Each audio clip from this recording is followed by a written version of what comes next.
자, 이제 말씀을 전하겠습니다. 오늘 말씀은 고린도전서 강의 80번째 시간입니다. 80번째. 몇 번째로 되어 있어요, 지금? 80번째로 되어 있어요. 네. 80번째 시간, 영원히 입을 몸이라는 주제로 함께 말씀을 나누겠습니다. 오늘 말씀이요, 결국 이제 우리의 삶에 관한 문제들인데, 언젠가 우리는 죽습니다. 물론 예수님이 우리 살아생전에 오셔버리면 그렇지 않을 수도 있겠지만 그런 예외적인 상황을 만나는 은혜를 우리가 입을 가능성도 분명히 있고 또는 그렇지 않을 가능성도 있기 때문에 우리는 당연히 예수님이 재림해서 우리가 직접 만나지 않는다면 우리는 죽을 수밖에 없는 사람들이다라는 것을 먼저 말씀드리는 것입니다. 그러므로 우리는 각자 각 개인의 종말을 준비하면서 살아야 합니다. 오늘 말씀을 통해 저는 영생하는 몸이란 어떤 것인지, 그리고 그 몸을 얻으려면 어떤 방법을 써야 하는지를 나누려고 하는 것입니다. 말씀을 들으시면서 깨닫고 또 잘 기억해내고 적용하고 발견하는 은혜가 있으시기를 예수님 이름으로 축원합니다. 자, 오늘 본문의 말씀을 보니까 이렇게 되어 있습니다. 본문 말씀을 보세요. 누가 묻기를 죽은 자들이 어떻게 다시 살아나며 어떠한 몸으로 오느냐 하리니, 여기까지는요, 죽은 자들이 뭐 어떻게 도대체 산다는 얘기야. 그러니까 지금까지 살아난 사람이 없는데 어떻게 죽은 자들이 살아난다고 얘기를 하느냐. 그것 때문입니다. 그것 때문에 예수님이 부활의 첫 열매가 되시면서 죽은 자들이 살아나는 일이 있다라는 것을 보여주기 위해서 예수님이 살아나신 것도 있다. 그래서 잠자는 자들의 첫 열매가 되었다라고 얘기하는데, 그거는 자다가 일어났다는 뜻이 아니고 죽었다가 다시 살아나셨다라는 의미입니다. 예수님이 살아나셨다면 죽은 자들이 살아나는 일이 있고, 또 죽는 자가 살아나는 일이 있으면 우리도 죽었다가 다시 살 수 있다는 것을 의미한다라고 성경은 기록하고 있는 것입니다. 계속하겠습니다. 어리석은 자여, 내가 뿌리는 씨가 죽지 않으면 살아나지 못하겠고, 또 내가 뿌리는 것은 장래의 형체를 뿌리는 것이 아니요 다만 밀이나 다른 것의 알맹이 뿐이로되 하나님이 그 뜻대로 그에게 형체를 주신다. 이렇게 얘기합니다. 자, 그리고 그 다음 설명이 이렇게 되죠. 각 종자는 종자에게 그 형체를 주시느니라. 육체는 다 같은 육체가 아니니 하나는 사람의 육체요, 하나는 짐승의 육체요, 하나는 새의 육체요, 하나는 물고기의 육체라. 자, 우리가 예를 들어 단 하나의 수정란으로 만들어졌을 때, 어머니의 자궁에서 수정란으로 만들어졌을 때 어떤 형상으로 발생해 가는지, 이거는 과학적 용어입니다. 어떤 형상으로 손이 만들어지고 발이 만들어지고 눈이 만들어지고 또 몸은 또 어떻게 만들어가는지를 그 하나의 세포로서는 알 수가 없다라고 말하는 것입니다. 그 하나의 수정란은, 그러니까 단 한 개의 세포는 동물이 되었던, 그러니까 다른 짐승의 그 수정란이 되었던, 사람의 수정란이 되었던, 그것은 별반 차이가 없어 보인다. 씨앗도 마찬가지라 이 말이에요. 씨앗도 씨앗의 겉모양만 보고는 이것이 나중에 어떤 나무로 자랄지 모르는 일이다 이 말이에요. 그 다음에 알만 보고는 이게 어떤 새로 자랄지를 모르는 거다 이 말이죠. 그런데 하나님께서 그 안에 DNA를 심어 놓으셨고, 다시 말해서 발생하는 형상에 대한 설계도를 다 이미 심어 놓고 그 설계도대로 발현하게 하신다는 것입니다. 그래서 그냥 똑같은 것처럼 보이는데 누구는 사람의 형상을 입고, 누구는 짐승의 형상을 입고, 누구는 새의 형상을 입고, 누구는 식물에서 큰 식물이 되기도 하고 아니면 작은 풀이 되기도 하는 그런 모양으로 다들 자라가지 않느냐, 이런 거죠. 이것을요, DNA가 뭔지를 모르는 시대에는요, 그냥 하나님이 각각의 형상을 주셨구나 라는 것으로밖에 설명할 수 없었는데, DNA라는 게 발견되고 그것이 유전 형질을 결정한다는 걸 알고 나서부터는 이 성경 말씀을 전혀 다르게 해석할 수 있게 되었다는 것입니다. 훨씬 더 고급한 수준으로. 그런데 이렇게 알고 보니까 하나님이 우리에게 주신 것들이, 또는 우리가 너무나 몰랐던 것들인데 나중에 밝혀지는 그 고급한 지식들이 너무나 대단했었다. 그리고 결국은 점점 더 깊어져가는 과학의 지식에 반하지 않고 오히려 성경 말씀 그대로 과학의 지식이 증명되고 있는 것을 우리는 알게 되었다라는 것입니다. 자, 다음 갑니다. 하늘에 속한 형체도 있고 땅에 속한 형체도 있으나 하늘에 속한 것의 영광이 따로 있고 땅에 속한 것의 영광이 따로 있으니 해의 영광이 다르고 달의 영광이 다르며 별의 영광도 다른데 별과 별의 영광이 다르도다. 자, 그러니까 우리가 볼 때 보세요. 태양을 볼 때 태양이라고 인식하고 달을 볼 때 달이라고 인식해서 그 필요를 느끼고 우리가 중요하다 안 중요하다를 결정하는 게 다르지 않습니까? 그렇죠? 별이 떴는데 밝은 별이 따로 있고 어두운 별이 따로 있습니다. 그리고 그 별마다 어떤 별은 고정되어 있고 어떤 별은 움직입니다.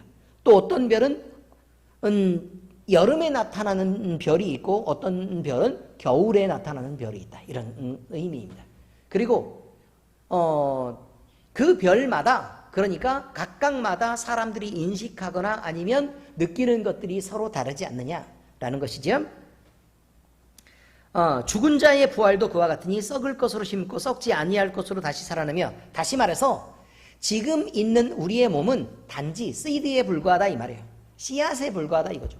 씨앗에 불과하니까 지금 우리가 형상을 입고 있는데 이게 미래에 입을 것과 동일하다고 생각하면 곤란하다는 것입니다. 이것은 심겨져서 썩는 것이란 뜻입니다. 심겨져서 썩는 것이고 이것은 결국은 썩고 양분으로 작용하게 될 거라는 것입니다. 무엇으로요? 다음에 영적인 몸을 입게 되는 그때의 양분으로 작용하게 돼서 다음 몸이 어떻게 되느냐를 결정하게 되는 매우 중요한 DNA가 여기에 있다는 것입니다. 의미를 아시겠죠? 그런 의미입니다. 죽은 자의 부활도 그와 같으니 썩을 것으로 심고 썩지 아니할 것으로 다시 살아나며 욕된 것으로 심고 영광스러운 것으로 다시 살아나며 약한 것으로 심고 강한 것으로 다시 살아나며 육의 몸으로 심고 신령한 몸으로 다시 살아나니니 육의 몸이 있은즉 영의 몸도 있느니라. 그러니까 육의 몸은 뭐예요? 썩을 것이고 그 다음에요 욕된 것이고 약한 것이고 이렇다 이 말이에요. 그런데 나중에 우리가 얻을 영의 몸을 보니까 어떤 것이라 이 말이에요? 썩지 않을 것이고 영광스러운 것이고 강한 것이라 이 말이죠. 이해가 잘 되셨죠? 기록된 바 첫사람 아담은 생령이 되었다 함과 같이 마지막 아담은 살려주는 영이 되었나니 그러나 먼저는 신령한 사람이 아니요 육의 사람이요 그 다음에 신령한 사람이니라. 첫사람은 땅에서 났으니 흙에 속한 자이거니와 둘째 사람은 하늘에서 나셨느니라. 첫사람은 아담이라고 말하고 있죠. 둘째 사람은 누구를 가리키는 것 같으세요? 예수님을 가리키는 것입니다. 무릇 흙에 속한 자들은 저 흙에 속한 자와 같고 무릇 하늘에 속한 자들은 저 하늘에 속한 이와 같으니. 근데 자라고 말하고 이라고 얘기하죠. 예수님을 함부로 부르기에는 너무 미안한 것입니다. 흙에 속한 자의 형상을 입은 것 같이 또한 하늘에 속한 이의 형상을 입으리라. 형제들아 내가 이것을 말하노니 혈과 육은 하나님 나라를 이어받을 수 없고 분명히 말씀드리지만 이 세상의 몸뚱아리로는 하나님 나라를 이어받을 수 없다 이 말이죠. 또한 썩는 것은 썩지 아니하는 것을 유업으로 받지 못하느니라. 썩어버릴 것이 어떻게 영원한 것을 담을 수 있겠습니까? 여러분 우리가 이거하고 똑같습니다. 100년 후에 포도주를 우리가 꺼내서 마시려고 포도주를 담그는데 1년이면 썩어버릴 포도에다가 담으면 되겠습니까? 안 되겠습니까? 안 되겠죠. 똑같은 말입니다. 영생하는 몸이 있어야 영생하는 생명을 담아서 그 생명을 가지고 우리가 영원히 살 수 있는 거 아니냐라고 지금 얘기하는 것입니다. 너무 상식적인 얘기죠. 자, 이제 성경 말씀 안에 들어있는 내용들을 꺼내보려고 합니다. 첫 번째, 죽을 육체와 영생하는 육체는 따로 있고 그 영광도 다르다고 분명히 얘기하고 있습니다. 하나님은 천지를 창조하셨습니다. 그렇죠? 이 세상 식물도 동물도 그리고 인간도 모두 하나님이 만드셨습니다. 그런데 하나님의 창조물이라고 해서 다 같은 가치와 권위를 가지고 있는 것이 아닙니다.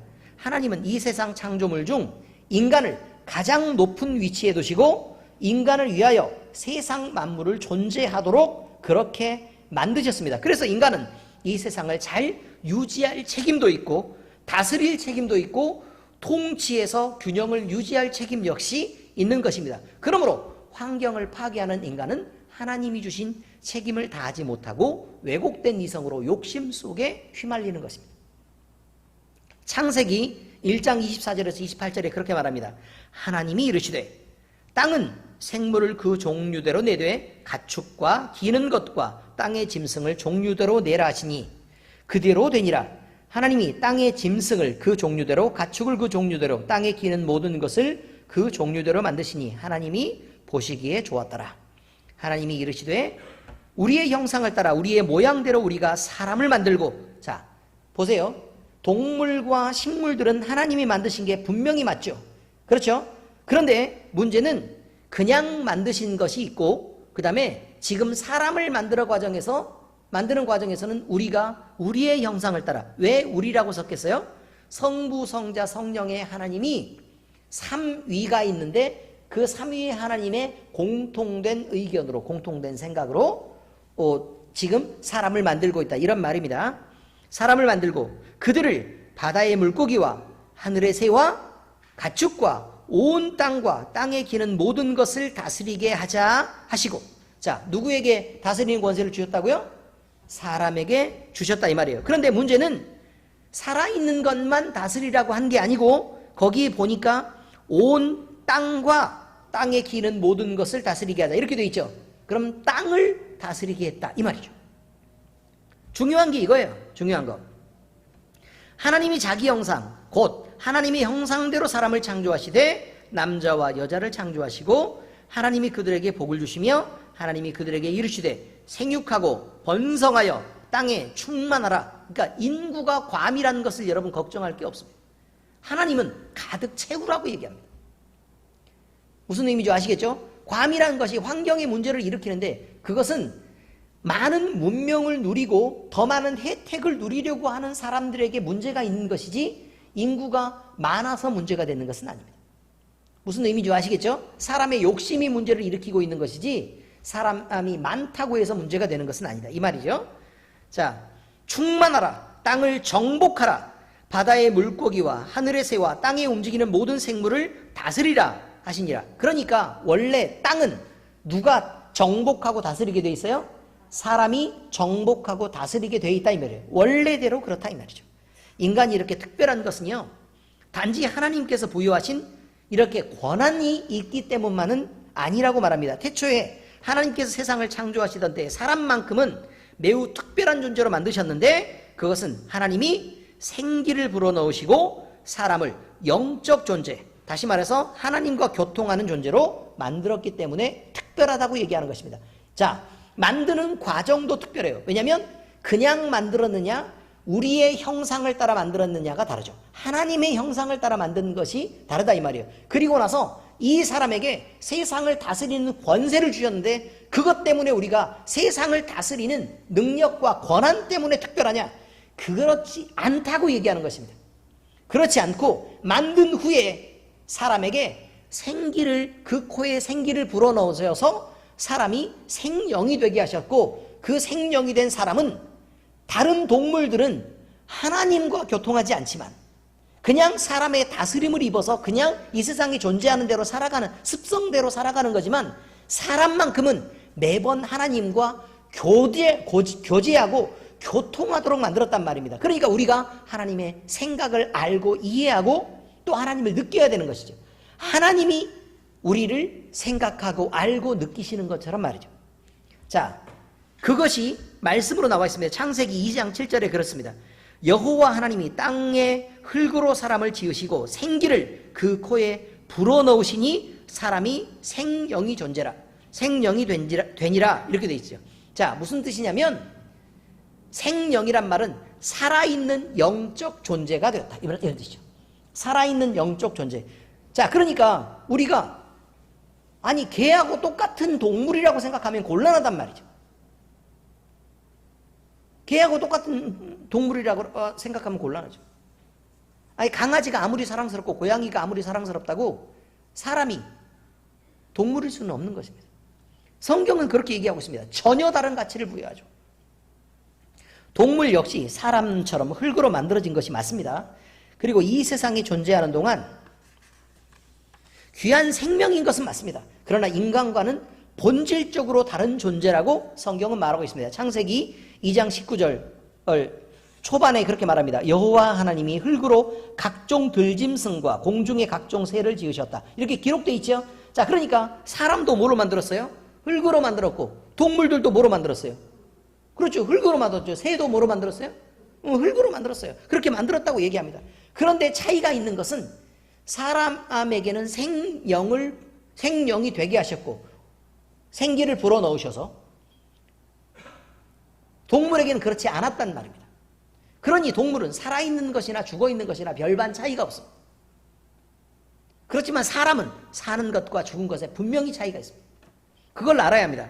자, 그래서 오늘 말씀에서 증언하는 것처럼 각 피조물의 영광이 다르다고 얘기하는 것입니다. 즉 사람의 영광은 생명으로 존재하는 것으로 그 가치를 증명하는 것이 아니라 하나님과의 연합과 교제를 통하여 생명으로 존재한다는 그 가치와 자신의 영광을 그렇게 증명해내는 것이라 이 말입니다. 잠언 20장 27절에 그렇게 말합니다. 사람의 영혼은 여호와의 등불이라 사람의 깊은 속을 살피느니라.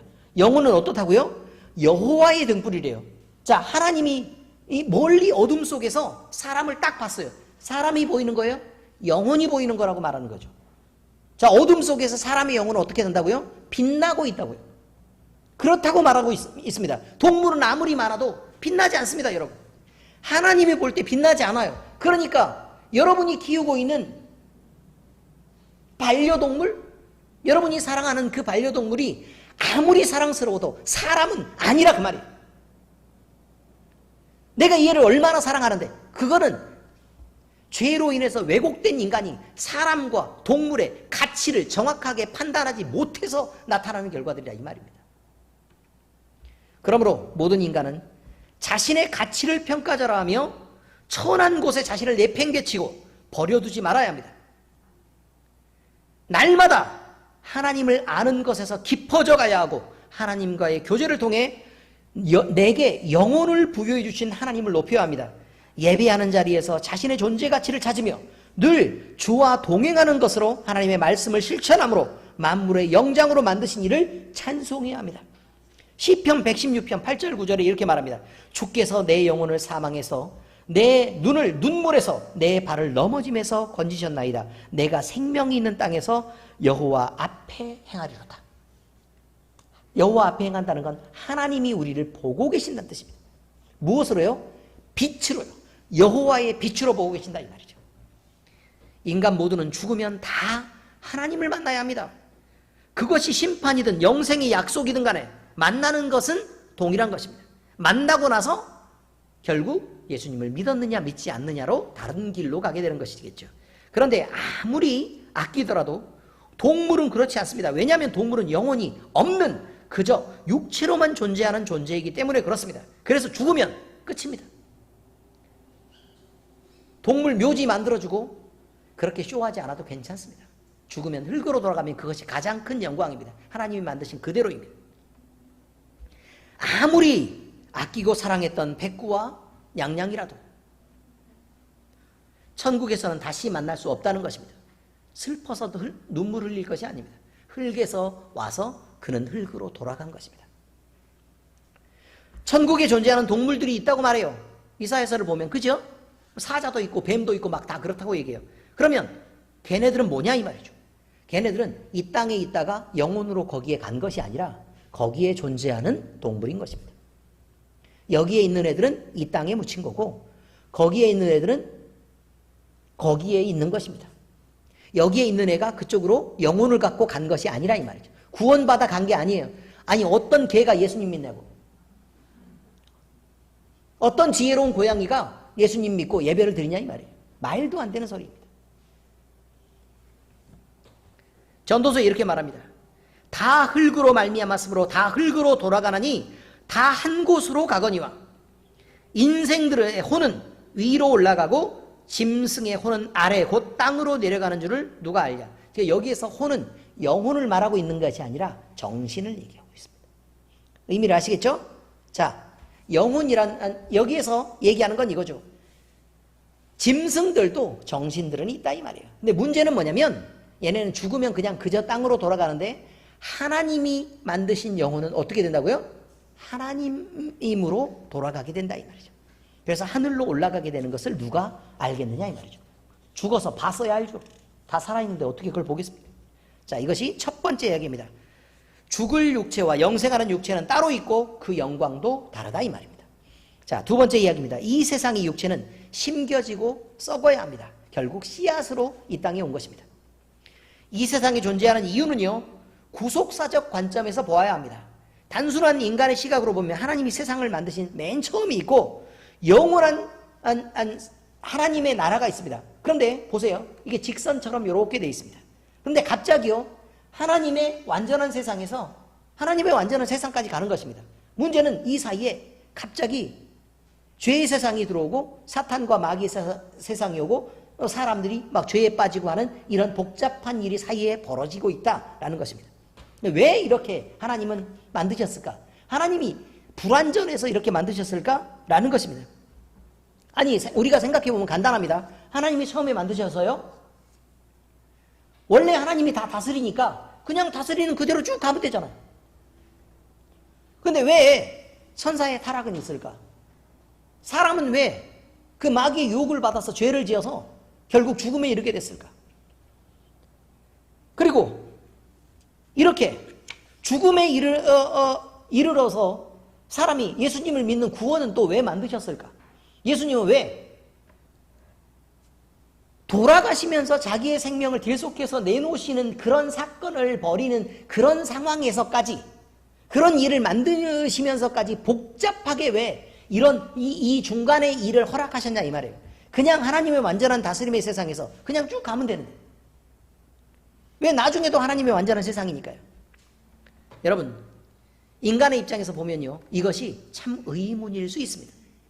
자, 피조물인 우리가 아는 하나님의 그 깊은 경륜을 우리가 어떻게 알고 판단할 수 있겠습니까? 그러나 우리가 성경을 통해 알 수 있는 하나님의 완전하심은 죄가 없는 곳에서도 드러났고 그 다음에 영원한 세상에서도 드러납니다. 그런데 죄가 있는 곳에서까지 하나님이 완전하시다는 것을 보여주시는 것이 성경입니다. 그럼 여기서 죄의 세상이 있고 마귀 사탄이 활개를 치고 있으니까 하나님의 완전하심이 깨진 것을 의미하느냐? 그렇지 않다라고 성경이 말하고 있다 이 말이에요. 자, 하나님의 완전하심은 죄가 있어도 또 어떻게 선택해도 좋을 자유의지를 사람에게 주어서 마음대로 네가 사탄을 선택하든 하나님을 선택하든 알아서 해 라고 해도 하나님의 완전하심이 드러난다는 것입니다. 육신의 눈으로는 보이지도 않고 육체의 감각으로 느낄 수 없는 대적들의 방해가 있는 중에서도 하나님의 완전하심이 드러나고 마음껏 이성이 왜곡돼 있고 우리가 잘못돼 있어서 감히 하나님을 상상도 할 수 없고 하나님을 기대할 수도 없는 그런 상황에 우리가 완전히 하나님과 닫혀있는 상황에서도 하나님의 완전하심은 그 속에서 빛이 난다는 것입니다. 그래서 하나님은 사랑이 완전하시다는 것을 그 안에서 증명해내십니다. 그렇지 않습니까? 또 하나님은 통치가 완전하다는 것을 또 그 안에서 증명합니다. 사탄이 이긴 적이 있습니까? 그렇지 않습니다. 하나님의 세상은 완전하다는 것입니다. 결국. 그래서 하나님은 그 이름만으로도 영원히 찬송받으시기에 합당하고 그래서 모든 피조물들이 다 알고 경험한 것들로 하나님을 예배하기를 기뻐하게 된다는 것입니다. 맨 처음에 만든 그대로 그냥 이렇게 갔으면 그냥 하나님이 창조주이기 때문에 하나님께 영광을 돌리는 그것 외에는 하나님이 받으실 영광이 없습니다. 그러나 이런 사람이 타락하고 그 안에서 구원을 입고 그 안에서 하나님의 사랑하심이 펼쳐지고 이런 모든 상황들 속에서 구원을 얻은 사람들이 하나님을 찬양할 때는 전혀 다른 마음과 기쁨으로 하나님을 찬양하게 된다는 것입니다. 우리는 이 세상이 다른 곳으로 가는 경로라는 것을 알아야 합니다. 이 세상은 그저 광야의 중간길에 불과합니다. 광야 길을 걸으면서 그곳이 영원할 것 같은 착각에 빠지는 사람이 있다. 정말 어리석은 일이 아닐 수 없습니다. 광야는 그저 스쳐 지나가는 곳일 뿐입니다. 생각을 한번 해보시기 바랍니다. 우리가요, 애굽에서 광야를 지나서 이스라엘로 들어가는 이스라엘 사람들의 여정을 보았습니다. 그죠? 그런데 문제는 뭐냐면 이스라엘에서 여기서 애굽에서 이스라엘로 가는 그 과정에 있었던 사람들이 그 광야에서 나타났던 작은 불편들이 마치 그것이 영원할 줄 알고 불평을 토로했고, 그렇지 않습니까? 잠깐의 어려움도 견디지 못해서 목마르다 배고프다, 애굽에서 차라리 살았던 그 시간이 좋으니까 나는 애굽으로 돌아가고 싶다, 그곳에서 우리가 고깃가마 앞에서 얼마나 풍성하게 잘 먹었냐, 말도 안 되는 거짓말들을 해가면서 그렇게 얘기하고 있다 이 말이에요. 그것이 영원할 것처럼 불편함들을 그냥 얘기하고 불평들을 자꾸 해야 됩니다. 여러분, 우리가요 최고급 호텔에 여행을 가고 있다고 생각을 한번 해보세요. 라스베이거스. 뭐 저도 가본 적도 없고 여러분도 라스베가스 가보신 분 있으십니까? 한 명 있습니다. 누구라고 말할 수는 없습니다. 우리 송태진 전사님은 아는 사람입니다. 가족 중에 있습니다. 체원이 아닙니다. 아무튼 라스베가스에 가서 어마어마한 최고급 호텔에 우리가 머무르기 위해 그곳으로 여행을 간다고 생각을 한번 해보십시다. 아시겠죠? 거기에서 모든 비용을 다 대고 최고급으로 이제 우리가 초대를 받아서 가서 거기서 이제 그렇게 산다고 생각을 한번 해보세요. 그런데 거기 갈라 그러면요, 여기서요 짐도 싸야 되죠. 그죠? 긴 여행길에 오르기 위해서 우리가 불편함을 감수하는 그 중간 과정이라는 게 분명히 있다고 얘기하는 것입니다. 아무리 좋은 곳을 가더라도 여기서 거기 가려면 중간이 불편하다고요. 그래서 우리 송채원이 가다가 속 좀 불편하면 나 멀미한다고 막 자꾸 승질을 내고 이러면 그러면 너는 동탄에 있어라고 얘기하고 그냥 놓고 갈 수는 없는 일 아닙니까? 그래요, 안 그래요? 당연합니다, 여러분. 아니 그것이 분명히 있는데도, 우리가 뻔히 가고 있는 걸 분명히 알고 있는데, 그들에게도 얘기했습니다. 이스라엘 백성들에게도 젖과 꿀이 흐르는 가나안이다. 분명히 얘기했습니다. 하나님이 너희에게 주시기로 약속한 그 땅에 너희가 가는 것이다. 그러니 거기를 가는 것에 대한 그 부푼 기대를 갖고 가는데 그 중간에 불평들을 해대고 중간에 막 송아지, 금송아지 만들어서 우상숭배하고 난리가 났습니다. 그 과정을 못 참는다는 얘기입니다. 우리도 영원히 사는 거 아니지 않습니까?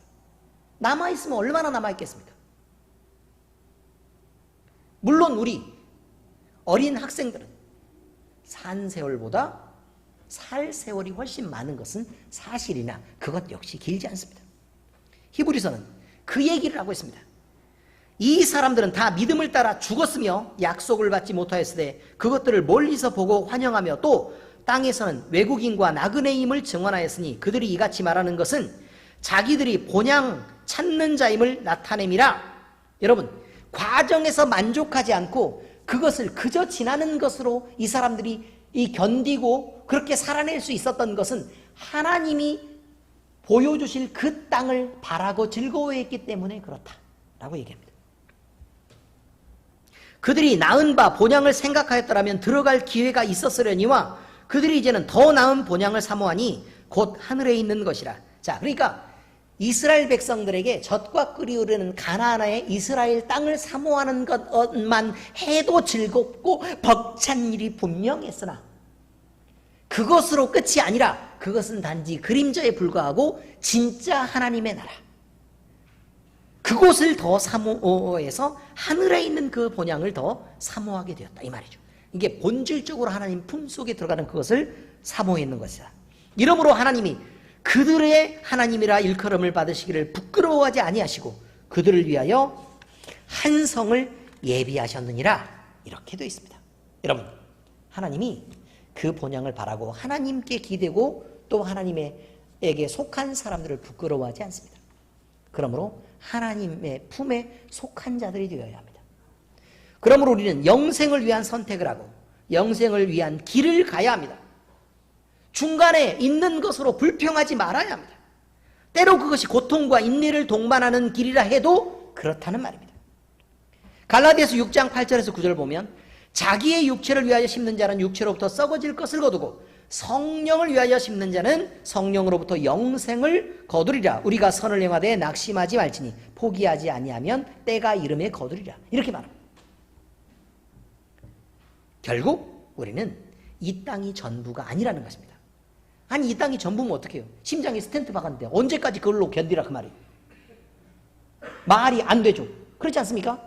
계단을 걸어가 보면 당장 불편하고 아니 관절마디가 부딪혀서 욱신거리는데 그걸로 언제까지 살라는 말이에요. 지금 말이 됩니까?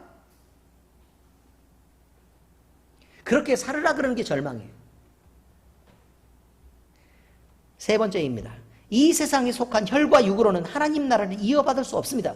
그러므로 우리는 육체를 목적 삼지 말아야 합니다. 이 성경은 이 세상에 속한 것은 하나님과 반대편에 있다고 말합니다. 오늘 성경 말씀도 마찬가지입니다. 썩을 것, 약한 것, 부패한 것이라고 얘기합니다. 우리가 기대하기는 이 세상의 좋은 것들이 하나님이 주시는 선한 것들로만 가득하기를 꿈꾸지만 실상은 그렇지 않다는 것입니다. 우리가 먹는 엄청 맛있는 음식들, 하나님이 영생 갈 때 이렇게 좋은 것을 주셔가지고 이런 것만 맨날 먹었으면 좋겠다. 고기 이렇게 생각하지만 그렇지 않다는 것입니다.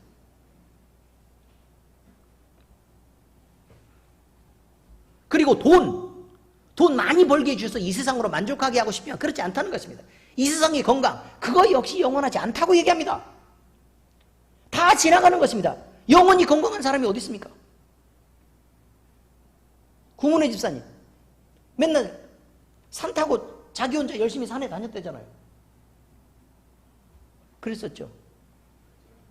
네. 그렇지만 지금도 엄청 건강한 상태이지만 그러나 지금부터 40년 후까지 건강하라는 보장이 있습니까? 너무 길게 잡아버렸습니까?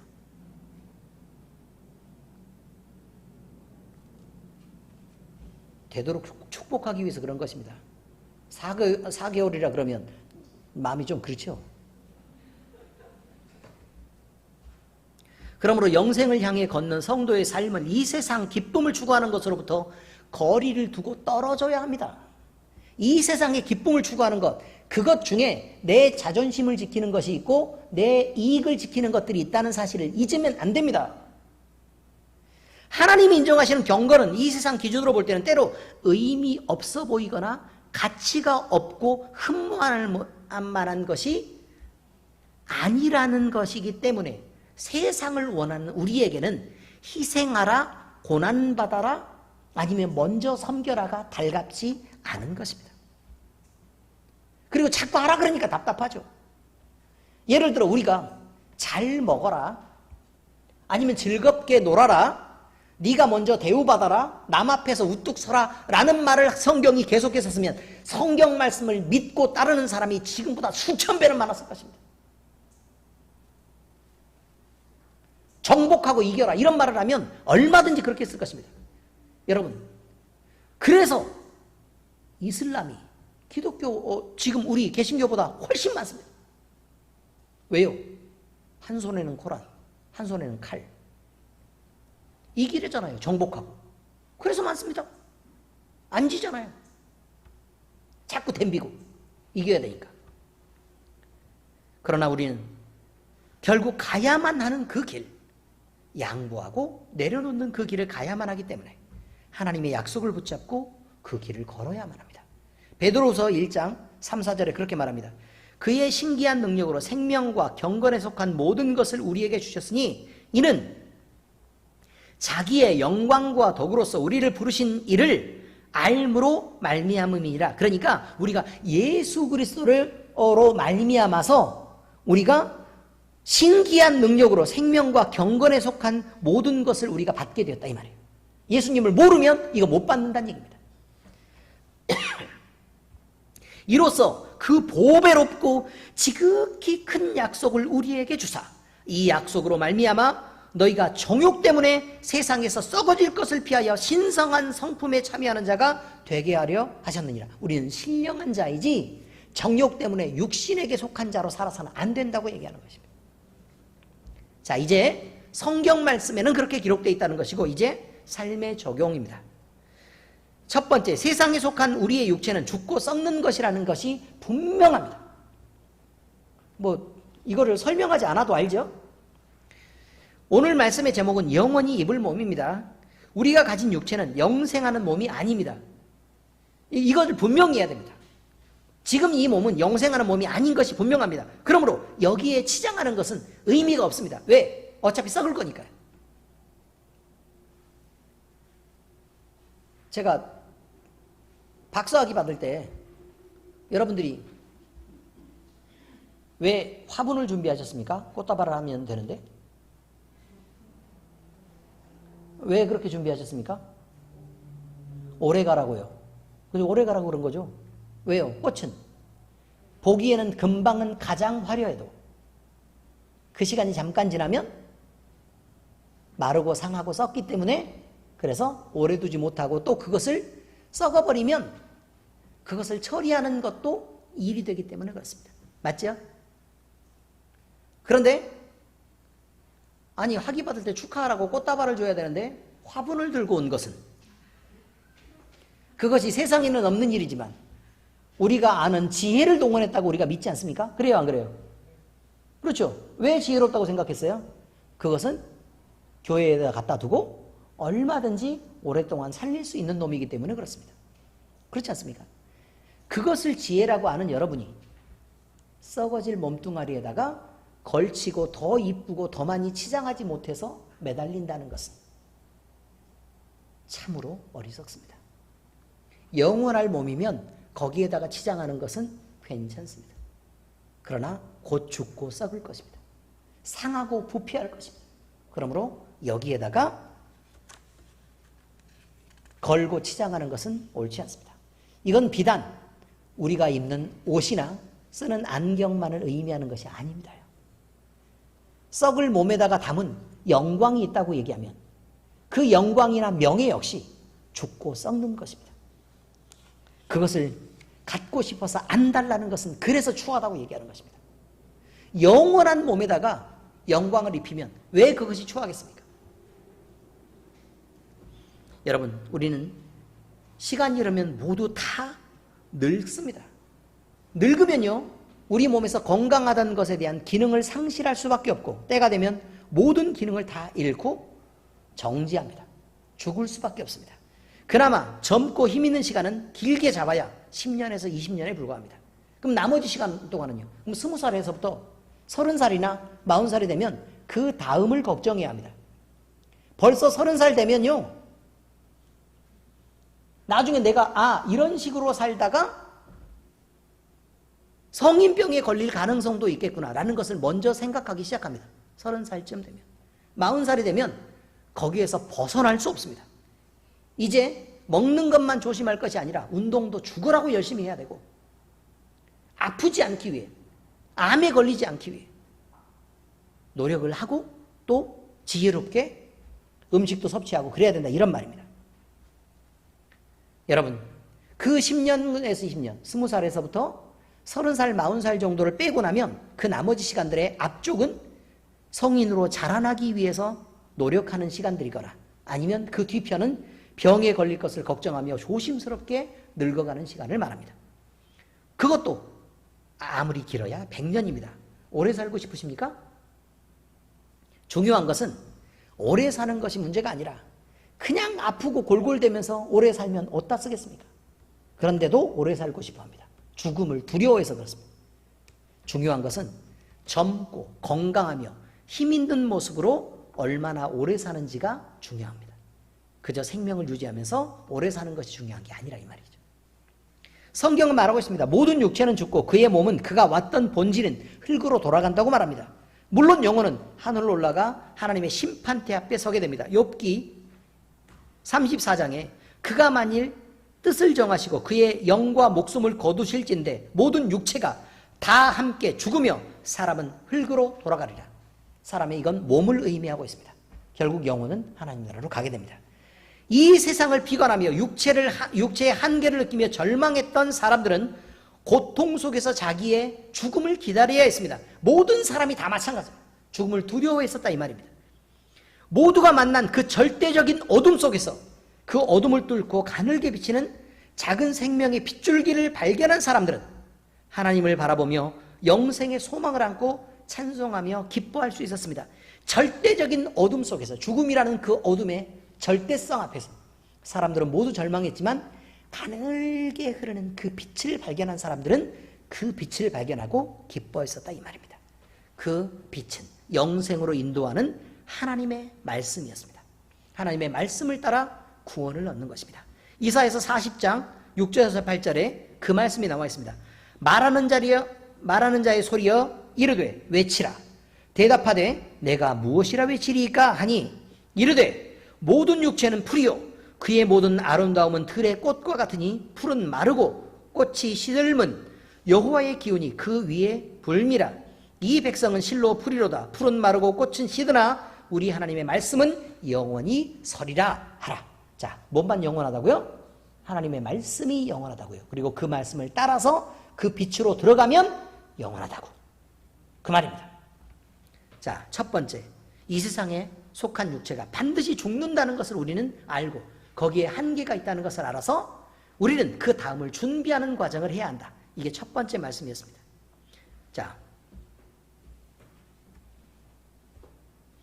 두 번째 이야기입니다. 지금 우리가 변하고 죽으며 참고 견디는 것은 영생하는 육체를 얻기 위한 것과 또 그 영광을 얻기 위한 것이라는 사실입니다. 여러분, 빛을 보았습니다. 그런데 그 빛을 발견하는 것만으로는 영생에 이를 수 없습니다. 어둠 속에서 여전히 머물면서 바라는 것만으로는 자기를 감싸고 있는 그 어둠을 벗어날 수 없다는 말입니다. 벗어나지 않는다면 그는 여전히 어둠 속에 있는 것입니다. 어둠을 벗어나려면 빛을 따라 그 빛이 안내하는 방향으로 움직여야 합니다. 중요합니다, 이게. 어둠을 벗어나려면 어떻게 해야 된다고요? 빛을 발견하고 그 빛이 안내하는 방향을 따라 움직여야 됩니다. 여기서는 중요한 게 방향이고 움직이는 것입니다. 방향이 틀리면 어떻게 되죠? 여전히 어둠에 있는 것입니다. 여전히 어둠에. 아무리 움직여도 방향이 맞지 않으면 빛을 향해 나갈 수 없습니다. 그 다음에 움직이지 않으면요, 여전히 그 속에 있는 것입니다. 빠르든 느리든 결국 빛을 따라서 움직이는 것만이 어둠을 벗어나는 유일한 방법입니다. 어둠을 사랑하는 자가 따로 있는 것이 아닙니다. 어둠에 있기를 기뻐하는 자가 어둠을 사랑하는 자이겠지만 어둠에서 벗어나기를 포기하는 자나 나는 혼자 안 돼요 라고 얘기하는 자나 또 어둠에서 벗어나기를 간절히 원하고 있지만 아무것도 하지 않고 가만히 있는 자, 노력하지 않는 자는 모두 다 동일한 것입니다. 어둠을 사랑하는 자나 어둠에서 벗어나지 못하는 자나 똑같이 어둠에 있다, 그 말입니다. 그들은 모두 어둠 속에서 여전히 속해 있는 동일한 자들입니다. 고린도서 9장 25절에 이렇게 말합니다. 이기기를 다투는 자마다 모든 일에 절제하나니 그들은 썩을 승리자의 관을 얻고자 하되 우리는 썩지 아니할 것을 얻고자 하노라. 결국 보세요. 이기기를 다투어야 한다. 이 말이 무슨 말이죠? 최선을 다해 이길 수 있도록 노력해야 된다는 말입니다. 여러분은 우리가 TV에서요, 물론 TV가 없는 집도 있지만 가난해서 아프가니스탄의 사태를 보았습니다. 무엇을 느끼십니까? 그들은 탈레반으로부터 받을 위험을 벗어나서 목숨을 살리기 위해 날아가는 미군 수송기의 바퀴를 잡았습니다. 그런데 빠르게 날아가는 비행기가 그들이 매달리는 것을 그저 허락해 줄 수가 있는 것이 아니지 않습니까? 흔들리고 그리고 팔에 힘을 빠져갈 것입니다. 그래서 여러분, 방송에서 보니까 어떻게 돼 있어요? 떨어지고 있는 사람들이 있죠. 근데 그 높은 데서 떨어지면 어떻게 되겠어요? 죽을 것을 알면서도 그것이 살 소망이었다고 믿었기 때문에 결국 거기에 매달릴 수밖에 없는 안타까운 상황이 있었다는 것입니다. 어차피 여기 있으면 죽는 게 100%라 이 말이에요. 근데 거기에 매달리는 것은 매달려서 어쩌다가 아래에서 이게 랜딩 기어 그 커버만 이렇게 닫혀주면 뒷바퀴가 접히고 뚜껑만 닫아주면 어쨌든 거기서 살 희망이 있다고 본인들이 1%라도 있다고 믿었기 때문에 거기에 매달리는 거 아닙니까?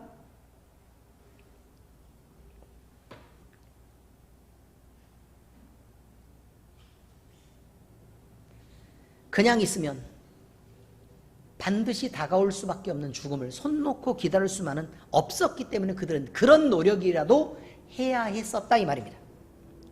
그러므로 벗어나기를 원하는 자는 반드시 자기의 걸음을 떼고 걸어야 합니다. 위험을 벗어나지 않으며 괴롭다고 부르짖는 자들은 자신을 위해 아무것도 하지 않는 자들과 동일한 것입니다. 위험한 곳을 피하시기 바랍니다. 그리고 만일 여러분이 지금 위험한 곳에 있다면 서둘러서 피하시기 바랍니다. 언제 무너질지 모릅니다. 그것이 여러분의 생명을 살리는 유일한 방법이라면 서둘러 행동해야 합니다. 9.11이 다가오고 있습니다. 9.11. 9.11이 어느 사건이 있었던 거 아시죠? 미국에서 무역센터 그 큰 건물이 무너져서 정말 수많은 사람들이 테러로 죽었던 그날입니다. 그런데요, 그것을 보면서 소리를 질렀던 사람들이 있습니다. 위에서 무너져 오고 있습니다. 무너져 오고 있습니다. 그런데 아래에 있는 사람은 그걸 볼 수가 없습니다. 그래서 주변에 있는 사람이 소리를 지릅니다. Run! 이라고 얘기합니다. 빨리 도망가라. 달려라. 라고 얘기하면서 소리를 지르는데 사람들이 무관심하게 쳐다봅니다. 달리지를 않습니다. 이쪽에서는 발을 동동 구르고 저 높이에서 떨어질 때는 시간이 꽤 지나야 합니다. 여러분. 그렇지 않습니까?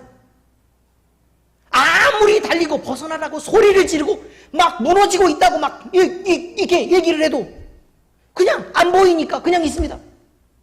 위에서는 무너지고 있습니다. 여러분. 아무리 달리라고 해도 달리지 않습니다. 그래서 그들은 묻혔습니다. 경고가 의미가 없습니다. 무감각한 자들에게는. 세 번째 이야기입니다. 썩지 않는 씨앗으로는 다음 생을 준비할 수 없습니다. 씨앗이 고운 땅에 뿌려지면 곧 우미 트고 싹이 나서 자랍니다. 그때 본래 씨앗은 죽어 새 생명이 자랄 양분이 되고 그 생명은 자라서 풀도 되고 나무도 되어서 다시 열매를 맺고 또 새로운 씨앗을 내게 됩니다. 그런데 본래의 씨앗이 희생하기를 거부한다면 이런 순환은 불가능하게 되므로 생명은 거기서 끝이 나게 되고 맙니다. 하나님이 만드신 세상은 하나님이 부여하신 그 생명의 질서를 따라 이렇게 멈추지 않고 계속 순환해 왔습니다. 이것을 순리라고 합니다. 이런 순환 과정을 통해 식물은 자신과 꼭 닮은 식물을 내고 동물은 자신과 꼭 닮고 자신의 성품과 또는 습성을 이어받은 새끼를 낳아서 대를 이어가게 됩니다. 우리 인간도 그렇게 육적으로는 그렇게 살아왔던 것입니다. 그렇게 대를 이어오고 이 순리 속에서 당연히 자식을 살리려고 하면 어미들의 희생과 순환이 반드시 있었습니다. 그런데 인간은 동식물과는 구별되는 영혼도 있습니다. 이 영혼은 세대를 거쳐 순환되는 것이 아니라 이 세상의 육체를 가지고 단 한 번 자기가 살았던 그 결과를 통해 다른 세상이 어디로 가야 하는지를 결정하는 것입니다. 그러므로 이 세상에서 생명이 있어 존재하는 모든 시간 동안에 자기의 영혼의 문제를 해결하지 않는다면 그 사람은 비참한 결과를 만날 수밖에 없습니다. 무역센터 아래서 아무리 소리를 질러도 그저 무감각하게 그저 소리 지르는 사람을 바라보는 그 사람일 뿐입니다. 그들은 미군 수송기의 비행기의 바퀴에도 매달리지 않았습니다. 하나님의 말씀, 하나님의 약속은 변개할 수 없습니다. 그러므로 사람은 반드시 죽고 반드시 심판을 받을 수밖에 없는 것은 정해진 사실입니다. 성경은 자기 영혼을 책임질 방법이 있다고 분명히 제시하고 있습니다. 그 첫째는 예수님을 구원의 주님으로 믿어 자기 영혼에 덮인 어둠, 즉 죄의 문제를 해결하는 것이고, 둘째는 하나님의 말씀으로 살면서 빛의 자녀인 것을 증명하는 것입니다. 가장 쉽고 가장 대표적인 것이 사랑입니다. 베드로전서 2장 22절에 25절에 이렇게 말합니다. 너희가 진리를 순종함으로 너희 영혼을 깨끗하게 하여 거짓이 없이 형제를 사랑하기에 이르렀으니 마음으로 뜨겁게 서로 사랑하라. 너희가 거듭난 것은 썩어질 씨로 된 것이 아니요 썩지 아니할 씨로 된 것이니 살아있고 항상 있는 하나님의 말씀으로 되었느니라. 그러므로 모든 육체는 풀과 같고 그 모든 영광은 풀의 꽃과 같으니 풀은 마르고 꽃은 떨어지되 오직 주의 말씀은 세세토록 있도다 하였으니 너희에게 전할 복음이 곧 이 말씀이니라. 보세요. 구약의 말씀을 반복하면서 복음의 말씀을 전하고 있다 이 말입니다. 우리는 영생의 약속을 받은 하나님의 자녀입니다. 그러므로 빛에 속한 자녀답게 빛을 향해 지금 당장 결단하고 움직여야 합니다. 빛 가운데 행하는 자들이 될 수 있기를 바랍니다.